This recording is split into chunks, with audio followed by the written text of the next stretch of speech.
Hello all, என்னோட பேர் பிரவீன். ஜனநாயகன் படம் ரிலீஸ் ஆகுமா ஆகாதா அப்படின்ற இந்த கேள்விக்கு இன்னைக்கு ஒரு முக்கியமான பதில் கிடைச்சிருக்கு. இது ஒரு ஃபைனல் வேர்டிக்ட் கிடையாது. இருந்தாலும் இந்த கேஸ்ல இது ஒரு முக்கியமான டர்னிங் பாயிண்டா அமைஞ்சிருக்கு. இன்னைக்கு ஜனவரி 27 கோர்ட் கொடுத்திருக்க பதில் படி ஜனநாயகன் படம் இப்போ ரிலீஸ் பண்ணக்கூடாது. சென்சார் போர்டு அவங்களோட வேலை எல்லாத்தையும் முடிச்சுட்டு ரிவிஷன் கமிஷனுக்கு அனுப்பிட்டு தான் ரிலீஸ் பண்ணணும் அப்படின்னு இருக்காங்க. பட் இந்த பதிலை வச்சு பார்க்கும்போது ஒரு விஷயம் கன்ஃபார்மா தெரிஞ்சிருச்சு. இந்த ஜனநாயகன் படம் எலெக்ஷனுக்கு முன்னாடி ரிலீஸ் ஆகிறது ஒரு மிகப்பெரிய கேள்விக்குறி தான். அது ஏன், எதனால அப்படின்ற எல்லாத்தையும் நம்ம டீடைல்டா பார்ப்போம். இதனால ப்ரொடக்ஷன் கம்பெனிக்கு என்ன பிரச்சனை, ஒரு ஃபேன்ஸோட பெர்ஸ்பெக்டிவ்ல இருந்து என்னென்ன ப்ராப்ளம் இருக்கு அப்படின்றது எல்லாத்தையும் பார்க்கலாம். இன்கேஸ் இந்த கேஸ் நீங்க ஃபர்ஸ்ட் டைம் இப்பதான் பாக்குறீங்க கேக்குறீங்க அப்படின்னா நான் ரொம்ப ஷார்ட்டா டீடைல்டா எக்ஸ்பிளைன் பண்றேன். டிசம்பர் 15 இந்த படத்தை வந்து சென்சார் போர்டுக்கு ப்ரொடக்ஷன் சைட்ல இருந்து அனுப்புறாங்க. அந்த படத்தை பார்த்துட்டு ஒரு சில கட்ஸ் வந்து சென்சார் போர்ட்ல இருந்து கொடுக்குறாங்க. அந்த கட்ஸ் எல்லாத்தையும் ரெடி பண்ணிட்டு டிசம்பர் 25 திரும்ப படம் ப்ரொடக்ஷன் கம்பெனி சைட்ல இருந்து சென்சார் போர்டுக்கு போகுது. அப்ப பார்த்துட்டு ஓகே இப்போ எல்லாம் கரெக்டா இருக்கு, நாங்க யூபிஐ கொடுத்துறோம் அப்படின்னு சொல்லியிருக்காங்க. சரி, எப்படி யூபிஐ கொடுக்குறோம்னு சொல்லிட்டாங்கல்ல, நம்ம ரிலீஸ் வேலையை பார்ப்போம் அப்படின்னு சொல்லிட்டு ப்ரொடக்ஷன் கம்பெனி ரிலீஸ் வேலையை பார்க்க ஆரம்பிச்சிருக்காங்க. ரிலீஸ் டேட்டும் பக்கத்துல வந்துருச்சு. பட் இருந்தாலும் இன்னும் அந்த சர்டிபிகேட் கைக்கு வரல. ஸோ அதுக்காக கேட்டு திரும்ப சென்சார் போர்டு அப்பீல் பண்ணும்போது அவங்க சொல்றாங்க, நாங்கள் வந்து ஆல்ரெடி உங்களுக்கு ஒரு மெயில் அனுப்பியிருந்தோமே, நீங்கள் பார்க்கலையா, அவங்க படத்தை வந்து ரிவிஷன் கமிஷன் அனுப்பியிருக்கோம் அப்படின்னு சொல்லிட்டு. என்னடா அது பிரச்சனையாக போயிடுச்சு, படம் ரிலீஸ் டேட்டும் பக்கத்தில் வந்துருச்சு, இப்போ சம்மந்தமே இல்லாமல் ரிவிஷன் கமிஷன் அனுப்பியிருக்காங்களே அப்படின்னு சொல்லிட்டு ப்ரொடக்ஷன் சைட்ல இருந்து கோர்ட்டுக்கு போறாங்க. அப்போ சிங்கிள் ஜட்ஜ் வந்து அதை விசாரிச்சுட்டு, நீங்க யூபிஐ கொடுக்குறோன்னு சொல்லியிருக்கீங்க, ஆல்ரெடி படத்தை பார்த்து ஒரு சில கட்ஸும் கொடுத்துட்டீங்க, அதையும் அவங்க ரெடி பண்ணி திரும்ப கொடுத்துட்டாங்க, இதுக்கப்புறம் உங்களுக்கு என்ன பிரச்சனை, நீங்க படத்தை ரிலீஸ் பண்ணுங்க அப்படின்னு சொல்லியிருக்காங்க.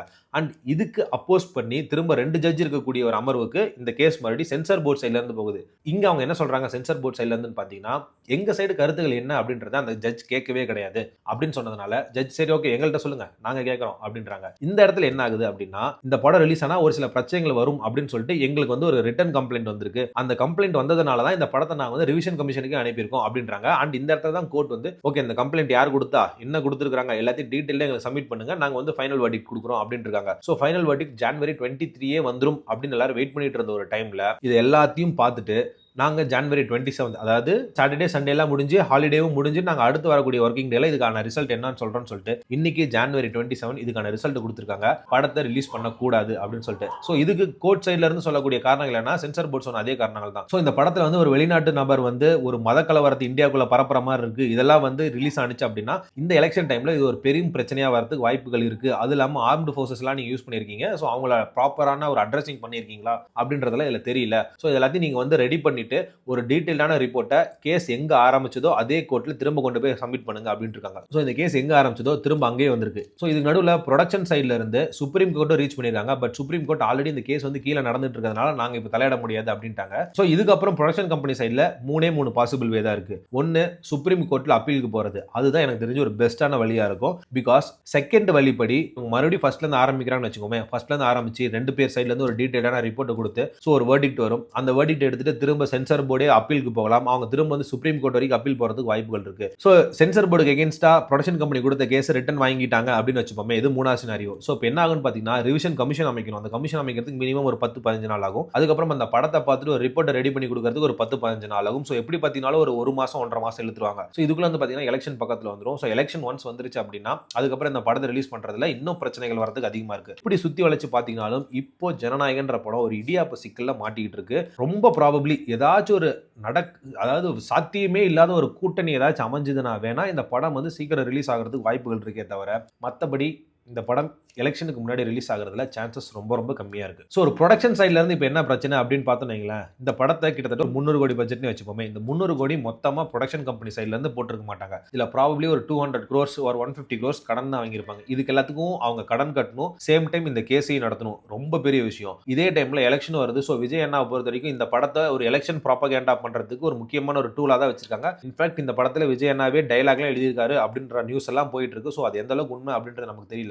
பட் இன்கேஸ் இது உண்மையா இருக்குன்ற பட்சத்தில் விஜய் அண்ணா இந்த படத்தை வந்து ஒரு எலெக்ஷன் மைண்ட்ல வச்சு தான் இந்த படத்தை எடுத்திருக்காரு அப்படின்றது நல்லாவே தெரியுது. ஸோ அப்படி இருக்கக்கூடிய டைம்ல அவரு இந்த எலெக்ஷனுக்கு முன்னாடி வச்சிருக்கக்கூடிய ஒரு மிகப்பெரிய வெப்பனை வந்துட்டு அவர் மிஸ் பண்றாரு அப்படின்னு நான் பார்க்க முடியும். ஆஸ் அ ஃபேனா பார்க்கும்போது கொஞ்சம் எமோஷனலா தான் இருக்கு. அதாவது ஒவ்வொரு தடவை விஜய் அண்ணா படம் ரிலீஸ் ஆகும்போது ஏதாச்சும் ஒரு பிரச்சனை வந்துட்டு தான் இருக்கும், அது நார்மல். பட் இந்த அளவுக்கு பிரச்சனை வந்து பெருசா போய் சென்சர் போர்டு எல்லாம் உள்ள வந்து தலைவா படத்து கூட பாத்தீங்கன்னா ஒரு நாள் 2 நாள் தான் படம் ரிலீஸ் ஆகுது, லேட் ஆச்சுன்னு நினைக்கிறேன். அதுக்கே ஒரு பையன் தீ குளிச்செல்லாம் பெரிய பிரச்சனையா இருந்துச்சு. பட் இப்போ வந்து பாத்தீங்கன்னா ஜனநாயகன் படத்துக்கு ஆல்மோஸ்ட் ஒரு 1 month மந்த்துக்கு மேல பிரச்சனை வந்து போயிட்டு இருக்கு.